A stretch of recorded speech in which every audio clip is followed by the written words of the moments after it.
জাতিসংঘ শান্তি মিশনে বাংলাদেশ সেনাবাহিনী মানের দিক থেকে শীর্ষস্থান অধিকার করেছে বলে মন্তব্য করেছেন বাংলাদেশে নিযুক্ত যুক্তরাষ্ট্রের ভারপ্রাপ্ত রাষ্ট্রদূত ট্রেসি এন জ্যাকবসন। বুধবার ৩০ জুলাই সকালে সিলেটের জালালাবাদ ক্যান্টনমেন্টে কাউন্টার টেরোরিজম শান্তিরক্ষা জঙ্গলে অপারেশন ও বিস্ফোরক বিষয়ে বাংলাদেশ ও ইউএস আর্মির যৌথ প্রশিক্ষণের সমাপনী অনুষ্ঠানে প্রধান অতিথির বক্তব্যে তিনি এসব কথা বলেন। Brigadier General Imrul, honored colleagues from the Bangladesh Army, from the Nevada National Guard, from Indo-PACOM, it's an honor for me to be here with you this morning in beautiful, green, wet Sylhet, the famous home of the Bangladesh Army's 17th Infantry Division, commanded by Sir.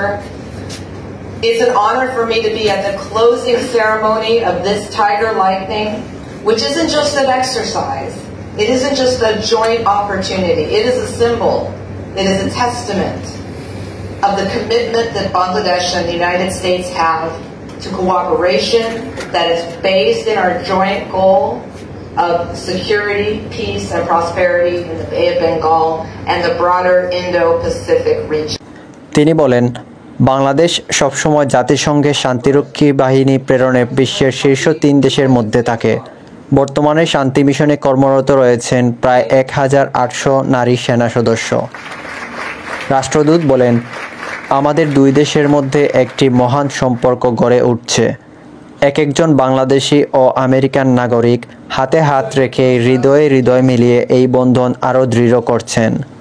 তিনি আরও বলেন, এই মহড়া বাংলাদেশ ও যুক্তরাষ্ট্রের প্রতিশ্রুতিশীল সহযোগিতার একটি প্রতীক, যা Indo Pacific অঞ্চলে নিরাপত্তা, শান্তি ও সমৃদ্ধি অর্জনে দুই দেশের লক্ষ্যকে তুলে ধরে। জাতিসংঘ শান্তি মিশনে বাংলাদেশ সেনাবাহিনীর অবদানের কথা তুলে ধরে তিনি বলেন, বাংলাদেশ সবসময় জাতিসংঘ শান্তিরক্ষী বাহিনীর অন্যতম বড় প্রেরণকারী দেশ এবং মানের দিক থেকে সর্বোচ্চ অবস্থানে রয়েছে। টাইগার লাইটনিং নামক এই যৌথ মহড়ার বিষয়ে তিনি বলেন, এটি একটি ধারাবাহিক মহড়ার অংশ। বর্তমানে টাইগার শার্ক নামে একটি মহড়া চলছে, যেখানে স্পেশাল ফোর্সের সঙ্গে নৌবাহিনী অংশ নিচ্ছে। এবছরের শেষ দিকে বিমান বাহিনীর সঙ্গে প্যাসিফিক এঞ্জেল মহড়া অনুষ্ঠিত হবে। এই মহড়ায় বাংলাদেশ সেনাবাহিনীর প্যারা কমান্ডো ইউনিটের ১০০ জন এবং ইউএস আর্মির অধীনস্থ নেভাদা ন্যাশনাল গার্ডের ৬৬ জন সদস্য অংশ নেন।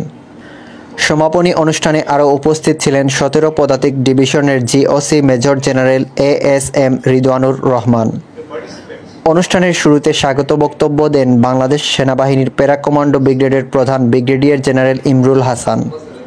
পরে অপারেশন টাইগার লাইটনিং প্রশিক্ষণের তথ্যচিত্র প্রদর্শন করা হয় এবং অংশগ্রহণকারীদের মাঝে সনদপত্র বিতরণ করা হয়। প্রশিক্ষণের অভিজ্ঞতা তুলে ধরেন ইউএস মেজর উইস্টিসেন ও বাংলাদেশ সেনাবাহিনীর মেজর মাহমুদুল হাসান। শেষে ফটো সেশন ও ভিজিটর্স বইয়ে স্বাক্ষর করেন মার্কিন রাষ্ট্রদূত।